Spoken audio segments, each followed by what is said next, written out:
Welcome to Inside Missions, a production of Maranatha Volunteers International, offering an in-depth look at the people, the cultures, and the countries where Maranatha is working.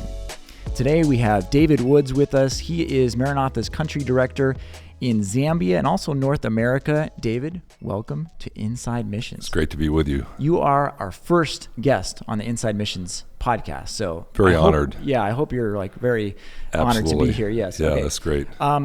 David, why don't you just tell people a little bit about yourself, where you're from, and how you got connected to Maranatha Volunteers International?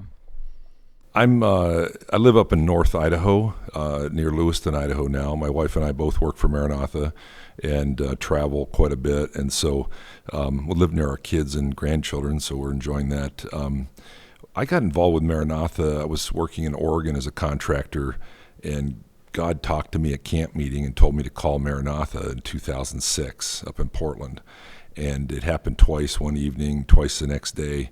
And I called Maranatha, and they had just committed to building 1,000 churches in Mozambique and 8 schools. And when I called just out of the blue, Kyle got on the phone after I'd told the receptionist my story and said, "Well, it's interesting you called today, Dave, because we've been praying for 2 weeks that God would send us leadership, and here I'm Okay, I got to interrupt here. So tell us a little bit more about what happened at this camp meeting, because I haven't heard this story. So I was building a house with my son, and we had knocked off my daughter, and my daughters and my wife had gone up on Tuesday. So Thursday afternoon, I knocked off framing on this house I was building, drove up with another friend and my son, got there just before the 7 o'clock meeting, grabbed a bite to eat, went down to the big tent, sat down out under the trees there in Gladstone, Oregon, and Mike Ryan from the General Conference was giving a report, little 20-minute report on church growth around the world and that kind of thing.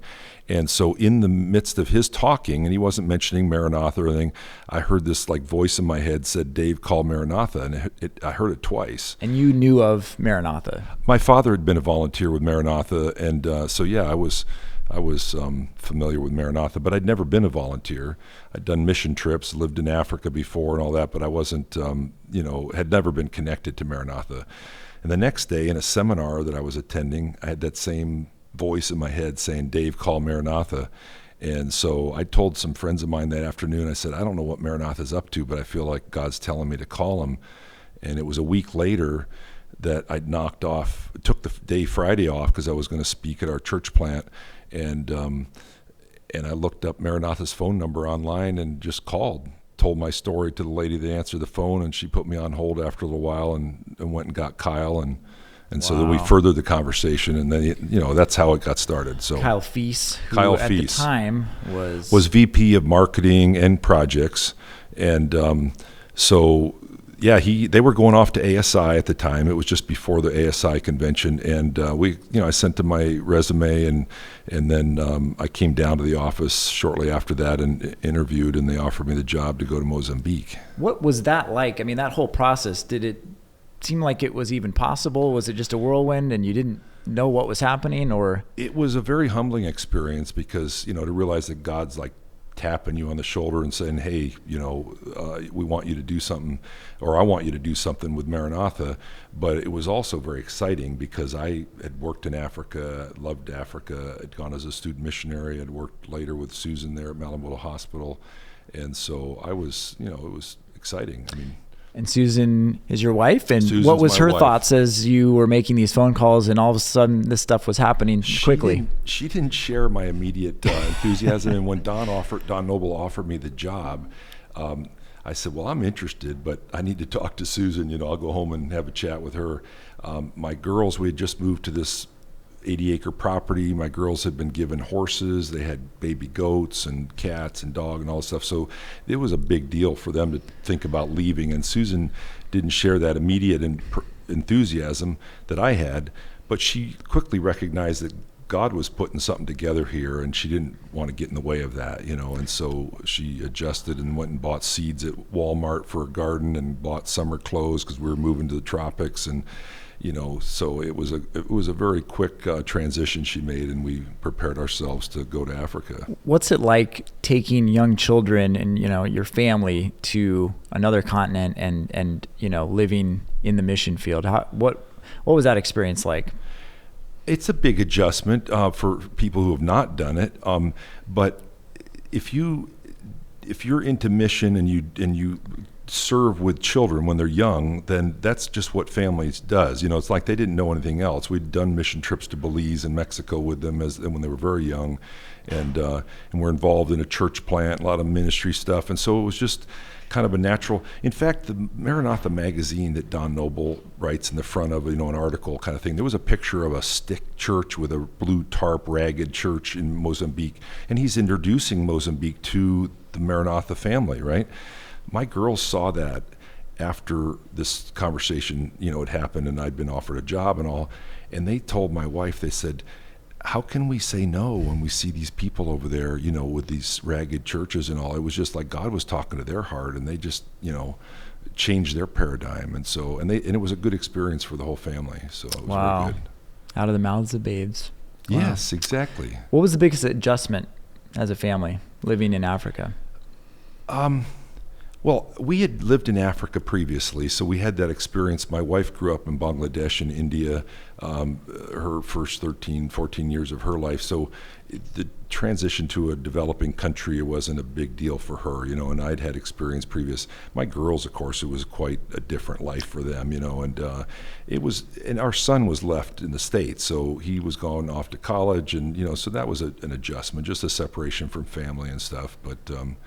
But the excitement of what we were going to embark on, it was a big challenge, and it was exciting for me and the whole family. We just enjoyed it. It was good. And so you were in Mozambique from what year to what year? January of 2007, we moved over to Mozambique and started the work there. And then we moved from Mozambique in the end of 2009, I think October, up to Malawi, and worked concurrently in Malawi and Mozambique because it's surrounded, by Mozambique, and we started working there in 2010 onward. Then we built in Swaziland, Lesotho. Then we started in Zimbabwe. We moved to Zimbabwe in 2014 and worked in Zambia and Zimbabwe, and then we moved back to the States in 2015. And then you subsequently took on Zambia as a country later. Was that 2017? We had been working in Zambia up until 2013 or 14, and we shut down there. So when we moved back to the States, we were just operating in Zimbabwe with a small operation, doing wells and schools and churches. And then we did North America work, the projects here in North America.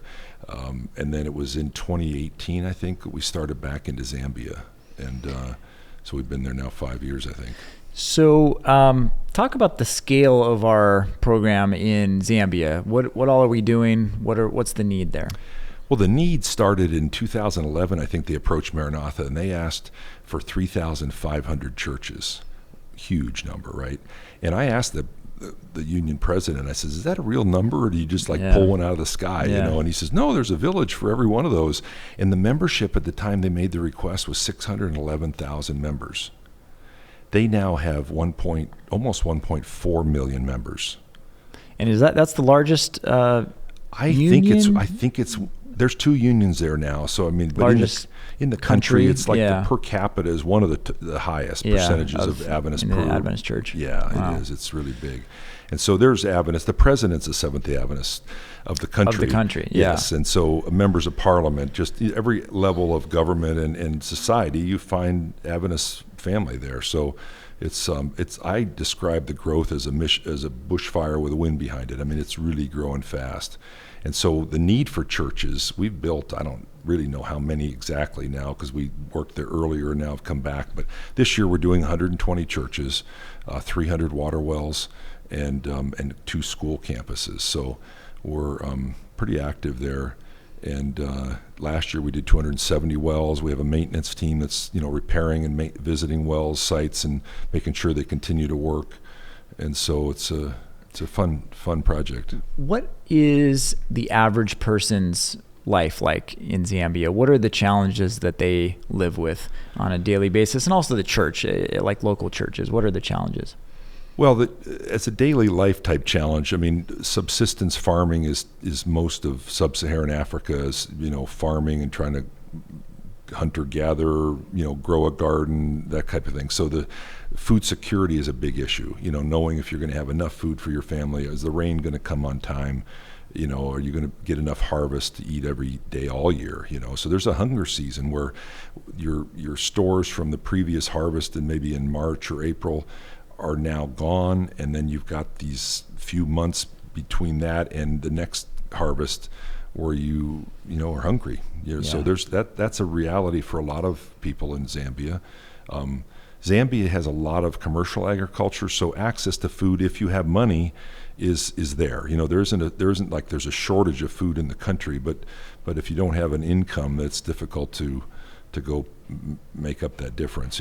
So the challenges for the church are administratively just the logistics of getting places. The road network is challenging, and so distances are big, and the population and membership of the church is so large that's a challenge. If logistically you can't get places as easily as you'd like to, and then most of the membership doesn't have a proper church building. So many of them are in simple mud, stick, grass roof. Similar to the photo that your daughters saw in the magazine. Exactly. Something that they're putting, or under a tree. I mean, they're in a borrowed space. Maybe they use a classroom in a school, somewhere that they're borrowing from a government school or something. Yeah.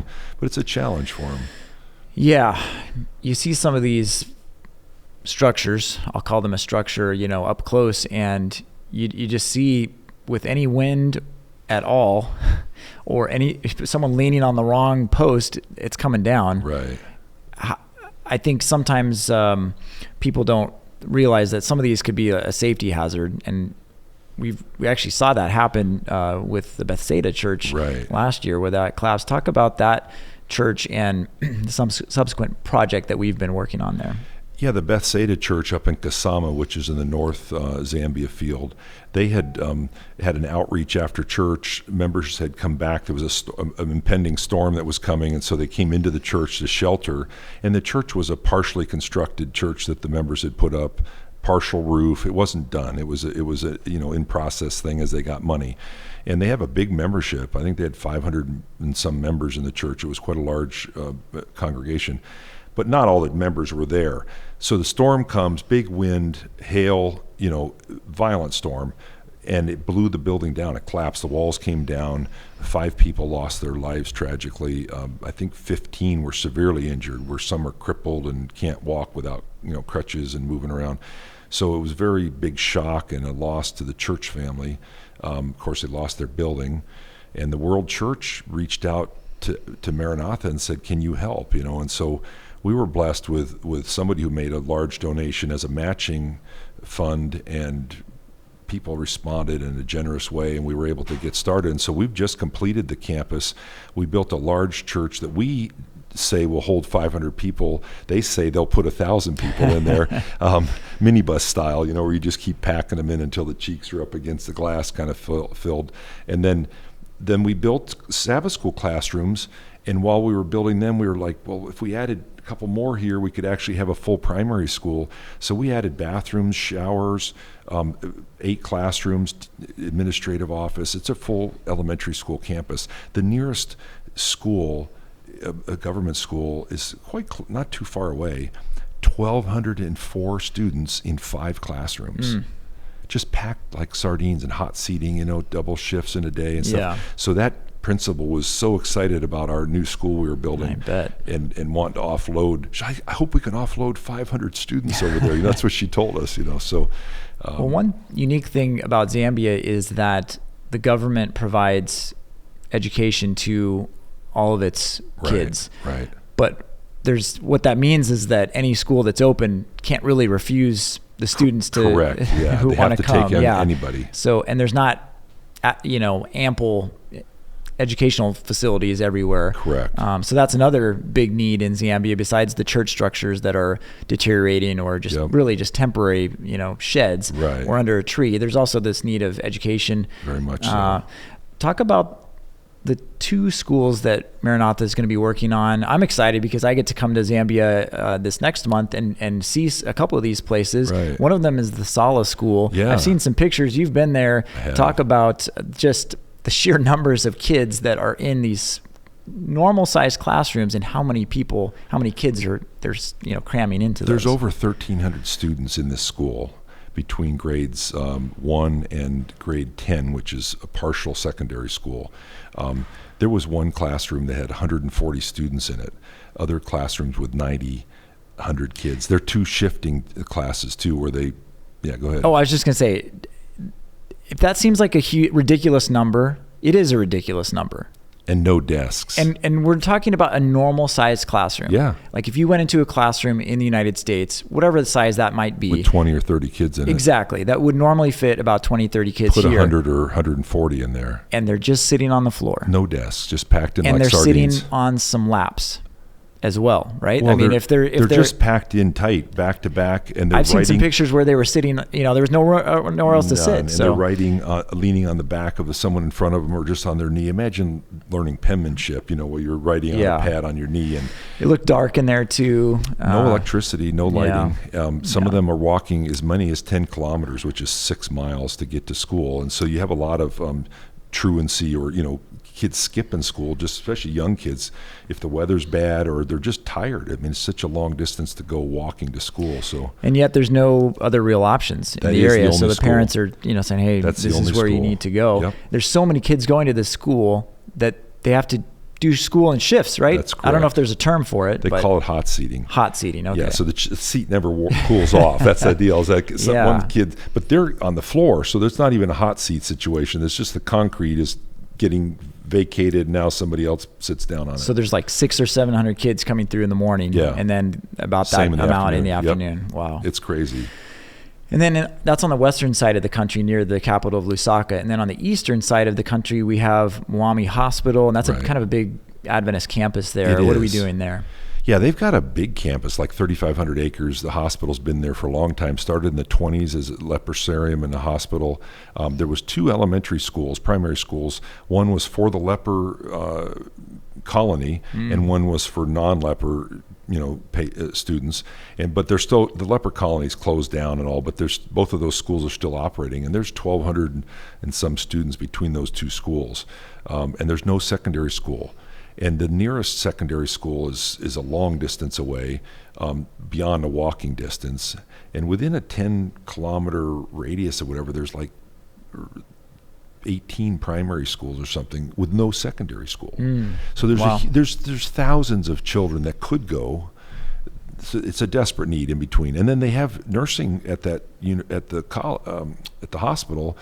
So there's opportunity for nursing and some other medical professions to be trained, but you've got to have the high school in the middle, so these kids are just like stalled out. Wow. So it's a huge opportunity for us to be able to fill that gap with a secondary school. Well, it's going to get filled up quickly, I would assume. Immediately. Yeah. No, they were talking running multiple streams. They want to start with multiple streams, like where you'd have 2 grades of 8th grade. They start high school in 8th grade and so 2 grades of 8, 2 grades of 10, 9, so forth on through. So, and you talk about medical there nearby. We're going to be building a medical clinic, which is something we don't normally do. Maranatha focuses a lot on churches and schools and drilling water wells, but this is a unique project that you and your wife Susan are leading at the Bethel Seventh-day Adventist Church. Correct. That's going to fill a huge need just health-wise in that area as well, because it sounds like there's not a lot of hospitals or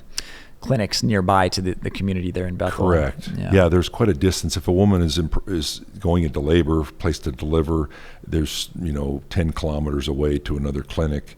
You don't want to walk 6 miles if you're in labor. There's no access close by, and there's, I don't know what they said, 18,000 people or something in the surrounding villages that would feed into this collection area for a clinic. So it was a church priority on this property that we had already built a church on. There's a water well there. They hold camp meeting on that same property for that district. They hold district camp meetings there. And so this clinic will be a huge blessing to the people and opportunity to minister to people and provide some health care. So that's really cool. I'll see you there in a few weeks. Yeah, it'd be awesome. You mentioned the hundreds of water wells that we've been drilling over the last few years, each year. What is the reality for people in Zambia, especially rural areas, for collecting water? Are there, you see some, if you're watching the video of this, there is some areas of Zambia that have a lot of water, rivers and, swamps and stuff. But what are the challenges with collecting that water, or is there even water available? I tell people I consider all bodies of water crocodile infested. That's how because the reality is, if there's fish in that water, crocs will end up finding that water and be there. And what's your best crocodile story? My best crocodile story? I avoid them. So I try not to have crocodile stories. The thing is that people are faced with either digging a shallow well. Sometimes you have hand-dug wells going down into more like surface water, not a deep aquifer type thing. So those get contaminated with runoff and cattle and whatever. They're not clean sources. Oftentimes they go to a stream or a river that's a seasonal thing, and then in the dry season they've got to dig down in the sand down to where it's rock or harder soil, and then let water seep in and scoop it out. Well, it's polluted, it's brown, it's not potable water. Yeah. And then the women are the ones that typically haul the water in Africa, and so the small girls, they're the ones that have to go with their mothers. And so instead of going to school and learning how to read and all the things that a school experience would teach them, they're carrying a small container on their head. Then it becomes a bigger container as they get older, and so having water close by has multiple impacts on a community with, of course, the cleanliness, no disease. You're not having babies dying of the dysentery and all these things that they would get from the water. But the girls' literacy issues improve. People's minds are able to function better when you're not dehydrated, which often in Africa is a problem. And the woman can spend more time on livelihood activities, making something that she can sell, or and grow a garden close to her home and have fresh vegetables and these things when water is readily available. So it's a huge blessing. And we put these in at our churches, so it's like a magnet bringing the whole community to the church property. Where the members can love on these people and develop a relationship, and so it's just a beautiful gift to be able to provide a shelter and a well for them, and we just see phenomenal growth and positive responses from that. It's a really great combination, because you're helping meet a physical need, and then here you are. Who are these people that are providing this need, this need for me? And then you get to offer something they might need spiritually too. Exactly. Yeah. No, it's beautiful. I do want to know, going back to the crocodiles, your best animal story. Maybe it's not a crocodile, but my best animal story was actually one of my colleagues, and Anthony Paul we had a truck problem, and he went to get parts or swap a Land Cruiser with another guy. And so he had a rooftop tent on the Land Cruiser, and then the new Land Cruiser that he swapped with a guy in Lusaka, he had just to sleep in a ground tent. Well, he was heading west to meet up with our teams working out in Mongu area, and he stopped in Kafui Park for a Friday afternoon. He started driving into the park. He was going to camp there for the Sabbath and continue on. So he meets up with these guys that were stuck with a boat and a Unimog or something in the mud. So he winched him out with the Land Cruiser, and they were all excited that he helped them. And so they were going to spend at this little fishing camp, they were going to spend the weekend. So they said, come on to the camp, and you can, we've got food, you can go fishing with us, all this stuff. And he thought, well, it's better to hang out with these guys. So he follows them in. Well, that evening, they saw lions, they saw elephant, all this stuff going in. And as they're sitting there around the campfire, and that evening, these guys were doing a little, drinking. Anthony wasn't, but these other guys were. And before they went to bed, they said, don't worry about if the lions come to bother us. My friend sleeps with a 9mm under his pillow. I've got a shotgun. We can sort this out. So Anthony goes to bed. The lions start roaring, and they're moving closer and closer. And he starts screaming as a little girl, is how he described it, trying to wake these guys up. Well, they're out cold, And I've got a photo on my laptop where he's in the tent and the flash lights up his tent, and you can see the eyes of the lions through the screen of his tent. And so this watchman, this African guy that was like a watchman at the camp, he's got a sjambok, which is a hippo hide whip, and he starts coming and cracking this whip and shouting, and he actually scared the lions off. Wow. And so he did not fall asleep. The watchman was awake and didn't fall asleep, and he heard Anthony screaming and scared the lions off. But Anthony was so it's a Psalm 91 experience, where the lions and the cobras and all these things. So the end of another piece of that story is that when we were cleaning up around our Livingston campus on this EEC that we built, the secondary school in Livingston, Zambia, he was using the bobcat to level ground, and there was this pile of debris from a construction site. He digs a hole in this red Kalahari sand, going to dump the broken blocks and chunks or whatever. So he scoops into this pile of debris and comes up with it. Well, he scoops a nest of spitting cobras into the bucket of his bobcat, and so as he raises it up, one of them comes over into the cab with him. And so there's an emergency exit on this thing, and he says, I was up through that emergency exit like this, and some of our local Mozambican team and stuff came over there and Seems like there could be a horror movie made about spitting cobras in bobcats. In the bobcats, yeah. So anyways, he's had the full Psalm 91 thing, with the lions and the cobras. Yeah, well, but the Lord protects us. We've all of our team have had situations where we could see God's hand protecting us. I was going to say, it seems like you go out in the mission field and all of a sudden you realize that, I think a lot of times in our lives here in North America, wherever you are, you feel secure that you're providing your own security. And then when you're out and you don't have those same securities, you realize God is protecting you. Right. God is protecting you. He's providing for you. And I'm guessing that there's probably been many more stories like that over your time in Africa, that you've witnessed God, work a miracle. He's worked in your life, maybe your family's life. Yeah. Yeah. Do you want to hear more stories? I do. We moved to Malawi in 2009 in October, and we were still building. Our teams were building one-day churches in Mozambique, and I was getting set up with containers of one-day churches coming in, all this stuff. So we built the first church on a Wednesday in April of 2010 in Malawi, and they'd asked us for 1,300 churches, lots of churches in the country.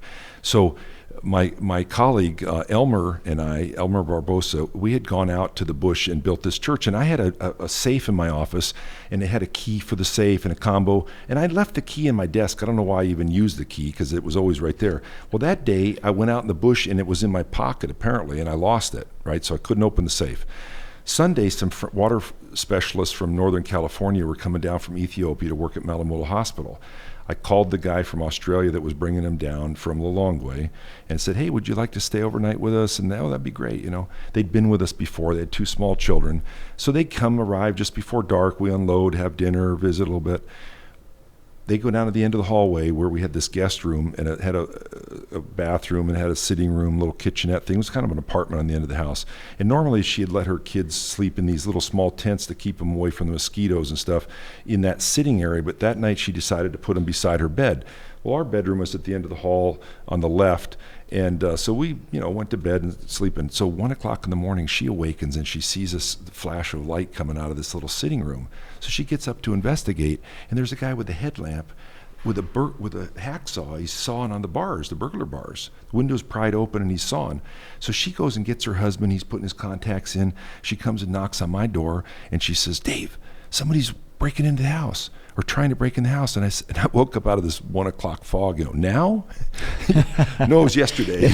I'm just going to let you know now. But so anyways, I forgot to mention this. The fog cleared really quickly. Yeah. I went from stupid to aware, and we ran down the hall to the living room, and we had this outside motion detector lights on the house. So we flipped the switch, boom, the backyard comes light. So there was this inset porch under the roof of the house that we went out of the living room into this porch area, and there's welded bars between the columns, the gate with a lock, all this stuff. So we walked into that area. My wife shouted, "Go away! This is God's house!" And there was 6 guys when we flipped the lights on that ran over under a tree. So within like 20 seconds, they just turned and went right back to that window. So we go running down the hall back to the end of the house. My wife grabs a camera and she says, take pictures of him. Maybe that'll scare him away. So I'm trying to photograph this guy. Well, he's sitting there, he sees me coming with a camera and he drops down like periscope depth. He's trying to run the hacksaw above his head, So and David hide. if you're just listening to audio, David's like sawing above his head here. Yeah, and the head's down, hiding below. So, how then surreal. What? they gave up on the window and they run back to that gated off area off that porch in the back. Well, the door in the living room, it was like two French doors with a 1800 skeleton key kind of lock system, bars on the windows, but the lock was useless. Yeah. And then there was other doors into the guest room and into my office, which was just another bedroom in the house. Well, within 2 minutes, they started prying on the lock up on that gate. The biggest guy had a big steel bar, and my friend went to his tool bags he brought with him that night, and he came up with a steel bar, and he also came up with some pepper spray that he brought to me. And like in the dark, I'm like figuring out which is the dangerous end of this stuff to be aiming. Oh, man. And so I don't think my wife was on the phone calling ADRA people, calling Maranatha people, calling neighbors up the street. There was an Adventist family, and we lived at the end of a street, a terraced yard. And when we first looked out at them, one of our German Shepherd dog, we had 3 big dogs in the yard. German Shepherd dog was like acting weird but barking over by them. The Rottweiler, which was huge, massive Rottweiler, she was barking but she was not near them.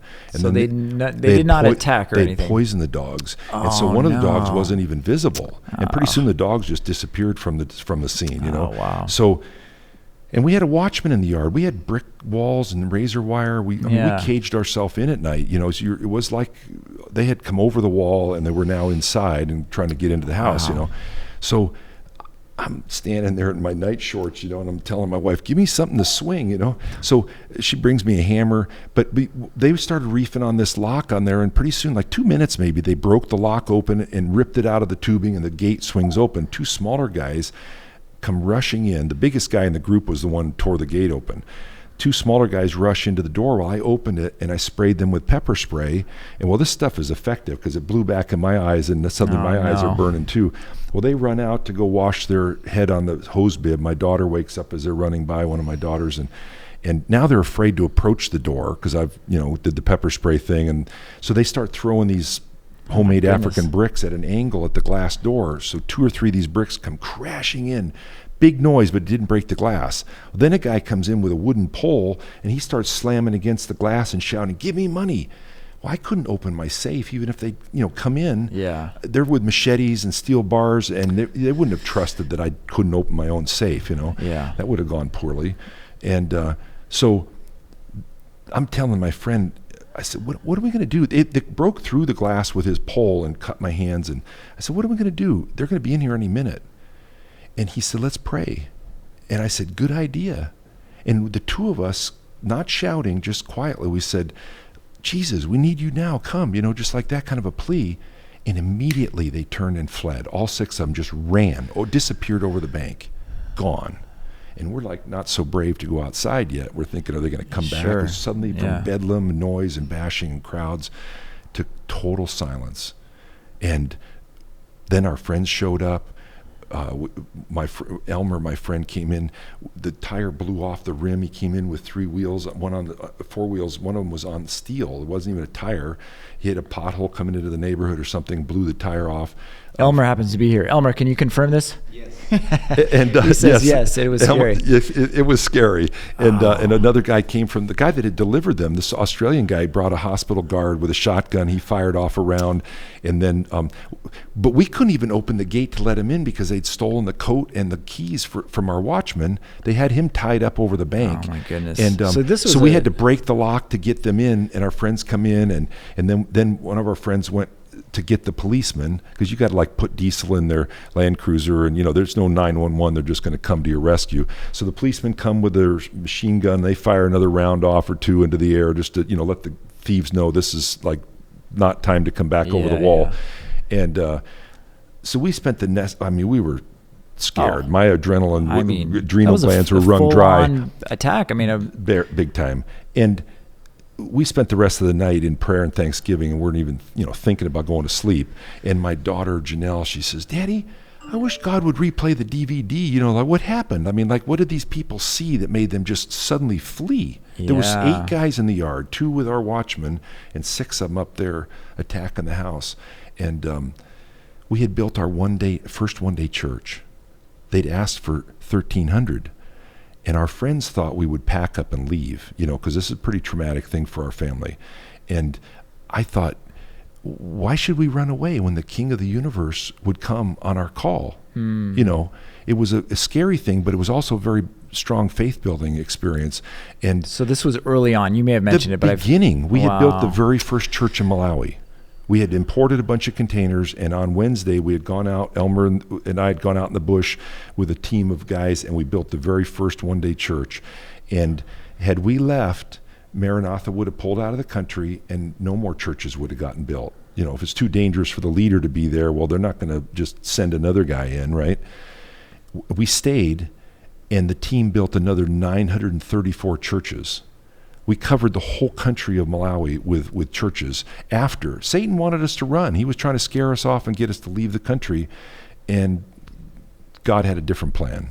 And it was really an amazing experience to see God respond like that to our call. And you sing a song, oh, there's power in the name of Jesus, whatever. I can testify, absolutely, that's a fact.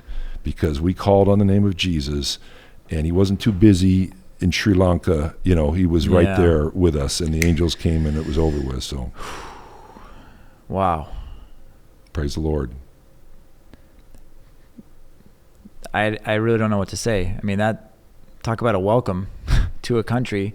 And then do you feel like it was something that was solidified in your mind that night that we're going to stay, or was there a lot of discussion? It wasn't that night that I had even made the decision or thought, you know, like we weren't thinking we're leaving or not going that night. But it was very quickly. I mean, I never considered leaving. Yeah. I can't say that I ever thought, well, we should leave ever. Yeah. I was my immediate thinking when I was beyond just, you know, being scared spitless, sure, that we need to stay. I mean, God's, you know, here. He protected us from a scary situation. Is that the scariest situation you've ever been in? It's one of several very scary situations. I've had guns held to my head and in my ribs, and you know, so there's been a few scary situations. But that was, as a family, that was definitely the most scary situation, because we all experienced it, you know. With all these experiences, both dramatic and traumatic and countless just benign experiences, what would you say have you learned the most about yourself in all of these years doing mission work around the world, specifically in Africa? What did you learn about yourself as a person? The inadequacies of humanity. I mean, God calls us to stuff that is bigger than us, you know, like, I mean, just to say, oh, you're equipped to go do something big. I saw things that God I'd been exposed to, or experiences I had had in life earlier that were a preparation for what God called me to do in Mozambique, you know, but they were a building on building kind of thing that it wasn't just like you get it all delivered in one package, but you pick up experiences and you know, exposures to things that ultimately were a blessing to us. But when we started the thing, it was way bigger than how are we going to accomplish this thing? I don't know. You know, 1,000 churches in 3 years is what the goal was, 3.5, 4 years or whatever. We ended up building just under 800 buildings in the country before we, you know, moved on to other countries. But I was blessed with Elmer. He spoke Portuguese. I didn't speak a word one of Portuguese, and together we started this thing up, and we saw God opened doors on how we got permission for the first school. I met somebody on an airplane. I mean, I could talk to you for hours about stories of how we saw God do specific things that allowed other things to happen later that were a God thing. I mean, meeting someone on an airplane in Dakar, Senegal, the only empty seat on the plane, he comes on and sits down behind me, one row over, and he's the minister of education for the country. months later, Elmer and I are trying to get permission to build a school, and everybody's saying, no, you got to change the plan, make it bigger, wider, up and down. I mean, there was changes we couldn't make. The structure was already in the country. It had been fabricated in Panama or Peru. And I called that guy up, and he set up an appointment for the next morning, and we went and met this guy that was in charge of all construction, and the guy just rubber stamped it, wrote us a letter the next day. And so, I mean, these kind of things were all faith-building experiences that just, we knew God was there with us, calling us to do this. This was in Mozambique.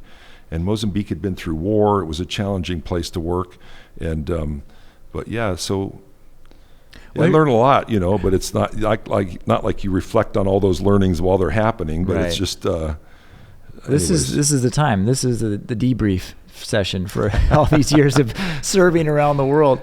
But the beauty of this is that we can do it again. And so I have one more question for you before we wrap this episode up. We'll do another one with you in the future because I want to hear more of these stories. What has been, if you could boil down to one thing, the most fun aspect of your job with Maranatha? The most fun aspect. Or enjoyable. I'm a people person. I mean, I like, interacting with people. We've gotten to meet and make friends with a lot of people, North America, internationally. I mean, close friends, people that we've become very close to. That's been a real special experience. I love the African bush. The African people are so friendly and warm, and rural people particularly, which is mostly where we work, is in rural spaces. So the people is the big deal. And Jesus is coming for his friends. He's not coming for these buildings we put up. So it's the people, the team that we're working with to make this stuff happen, as well as all the people that are going to be blessed and are blessed by the work that we do. So that's the exciting part. Well, David, thank you so much for sharing some of your experiences. We didn't talk at all about North America, so next time we'll have to talk about North America and all the great things that we have going on there. Anything you want to let people know about as far as the work in Zambia, things that they should be thinking about? It's September 2023 right now when we're recording this, so anything coming up in the next year? Well, these school projects are going to require, obviously, support, and we need to build so many churches. The funding for one-day churches is a huge need. We're doing a lot of water, but the church building is a big deal. I mean, we really need support for that. We also didn't talk at all about the well maintenance that you're doing, so I guess we can talk about that another time, but that's a really awesome service that we're providing, making sure those wells are working in perpetuity. So anyway, David, thank you so much. Thank you for all you're doing, both in Zambia, North America, all that you've done for Maranatha in the past and all these other different countries. Thank you everyone for listening and for watching this. If you want to connect more with Maranatha, I'd encourage you to go to social media. We're on Facebook, we're on Instagram, we're on YouTube. So make sure that you're following Maranatha. Thanks for listening and watching Inside Missions.